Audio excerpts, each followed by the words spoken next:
Tudo tem seu tempo, há um momento oportuno para cada coisa debaixo do céu. Tempo de nascer, tempo de morrer, tempo de plantar, tempo de arrancar o que foi plantado, tempo de matar, tempo de curar, tempo de destruir, tempo de construir, tempo de chorar, tempo de rir, de lamentar, de dançar, tempo de espalhar pedras e tempo de as ajuntar, tempo de abraçar e tempo de afastar-se dos abraços, tempo de procurar, tempo de perder, tempo de guardar, tempo de jogar fora, tempo de rasgar e tempo de costurar, tempo de calar e tempo de falar, tempo do amor, tempo do ódio, tempo da guerra, tempo da paz. Muitas vezes nós matamos a nossa vida, ou matamos a oportunidade de viver bem, porque nós não somos capazes de fazer a leitura correta do que o tempo está nos pedindo. Porque é assim mesmo. Cada dia o tempo vai nos pedir alguma coisa. E é esse olhar atento que vai dando a gente essa condição, essa clareza de perceber o que de fato hoje grita pelo meu nome. O que de fato hoje chama por mim. Qual é a realidade hoje que é inadiável? Minha gente, às vezes nós somos tão negligentes na percepção disso, que às vezes nós desperdiçamos um mês, um ano, 10, 20, colocando o nosso empenho numa realidade que nem era para aquele momento. E é por isso que é tão interessante a gente desenvolver a habilidade de dizer não e de dizer sim. Porque essa é uma habilidade que só a maturidade nos traz. Que às vezes, porque somos imaturos, nós não sabemos nem dizer não. Não sabemos olhar as urgências do tempo. Então a gente vive para agradar o outro. Não. Antes de agradar o outro, você precisa perceber o que a vida está pedindo de você. Porque nem sempre aquilo que o outro, aquilo que você pode fazer para agradar o outro, está em consonância com aquilo que a vida está pedindo de você. Mesmo que para a gente crescer, nós temos que ter coragem de cortar muitas coisas. A Sagrada Escritura diz, tempo de matar, tempo de fazer nascer. Tudo depende da percepção aguçada que nós precisamos ter para olhar o momento presente e descobrir o que de fato merece o nosso empenho. Quantas vezes eu na minha vida me empenhei no lugar errado, na questão errada. E depois não tem como ser feliz. Não tem como eu descobrir um contentamento sabendo que o meu empenho não foi onde deveria ter me empenhado. Não há possibilidade de eu me sentir realizado, de sentir-me bem com as minhas escolhas. Porque o que vai fazer com que eu me sinta bem é olhar para o contexto das minhas escolhas e ficar confortável com aquilo que foi escolhido. É interessante porque, às vezes, a nossa maneira de viver nos priva até mesmo dessa percepção. Nós estamos muito estranhos a nós. Não é estranho com o outro, não. É estranho a nós mesmos. Estranhos a nós mesmos. A música fala, né, que às vezes nós ficamos sem alma. O corpo precisa de alma. Sim, eu preciso de sustento para a minha vida. Eu preciso de significar a minha matéria. Eu preciso colocar alma em tudo aquilo que sou eu. Até na casa onde eu moro. Eu sempre saio de casa, e agora eu fiquei 17 dias fora de casa, porque eu emendei o evento que eu tive em Maringá, depois com a peregrinação, e da peregrinação já fui para o evento de Recife. Fiquei 17 dias sem pisar na minha casa. E a vida tem me ensinado que a casa não é um aglomerado de paredes. A casa é um sentimento que me ocorre.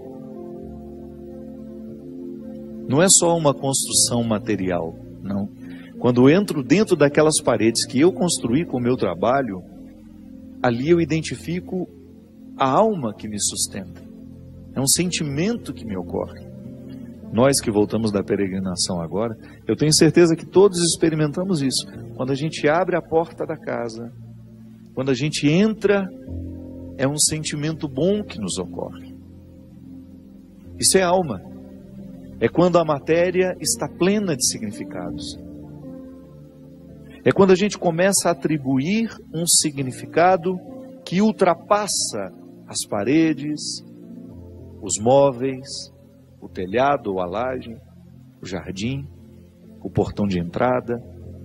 É um sentimento que nos ocorre. E é interessante que a qualidade da nossa vida depende, está intimamente ligada à nossa capacidade de depositar alma nas coisas. Eu não estou falando dessa alma,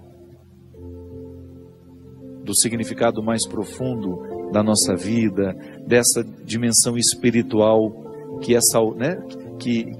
me conecta com a eternidade. Não. Eu estou falando de tudo aquilo que vive e que faz sentido à matéria. Traz sentido àquilo que é material. Então a gente usa de maneira inadequada o termo alma. Perceber que os meus objetos estão perpassados por um significado que ultrapassa a matéria. Como dizia Rubem Alves, né? Existem coisas que são mais que coisas, são coisas que nos fazem lembrar. Isso é, virar um sacramental.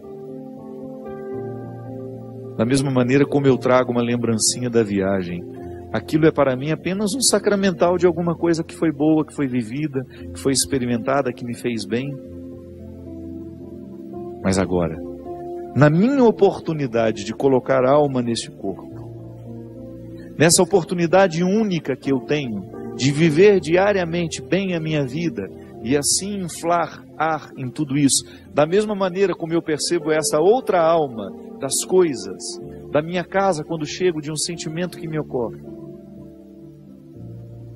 O viver bem, me trazendo a consciência de que hoje, quando eu observo as urgências da minha vida e me empenho nessas urgências, eu estou colocando alma no meu corpo. Ah, padre, essa visão separatista não combina com a teologia cristã. Eu sei, isso é só didática. Essa separação é apenas didática. Funciona tudo junto, corpo e alma estão, embora sejam realidades distintas, funcionam juntas. É unidade. Nós proclamamos a unidade de tudo isso.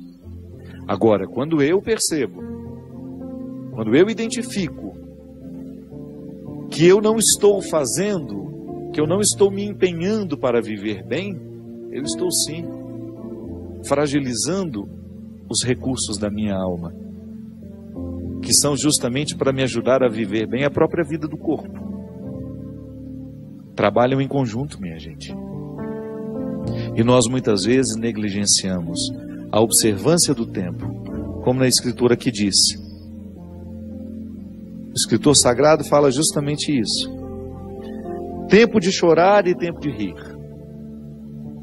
Há momentos que a própria vida te mostra a necessidade de chorar, de jogar para fora os seus excessos, de não ter medo da tristeza, de permitir que essa tristeza cave dentro de nós as suas riquezas e que nos ajude a encontrar a pedra preciosa que só o sofrimento poderia nos levar a conhecer. Depois vem o riso. O riso não nasce por acaso. A gente já cantava aquela música também, né? Ando devagar porque já tive pressa e trago esse sorriso porque já chorei demais.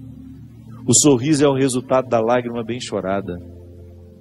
O sorriso é o resultado final de um processo de luta que nós estabelecemos, de observar dia a dia qual é o empenho que aquele dia me pede, o que hoje eu preciso fazer para ter o direito do sorriso amanhã. E é bom, você sabe por quê? Porque à medida em que nós estamos passando o perrengue, sabendo que ele será construtivo, já nascem pequenos sorrisos ao longo desse processo.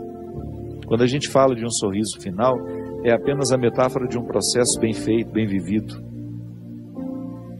Tempo de abraçar, tempo de se afastar. Quanto sofrimento, né? Em perceber o distanciamento como necessário ao crescimento do outro. É aquele filho que vai embora para estudar Não dá para reter filhos. Por isso que é tempo de abraçar, é tempo de cuidar, é tempo de estar junto. E vai chegar um momento em que esse afastamento será necessário para o próprio curso da vida. Depois volta. Mas num primeiro momento a gente precisa do distanciamento. É a urgência do dia.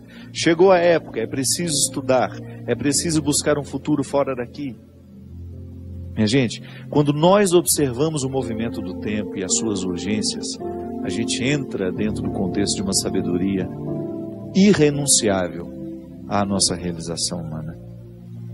Tempo de rasgar, tempo de costurar. Deixe que o amor cure o coração, que as mágoas do passado se tornem em perdão. Deixe que o olhar do Cristo, seu Senhor, transforme a sua vida, lhe faça um vencedor.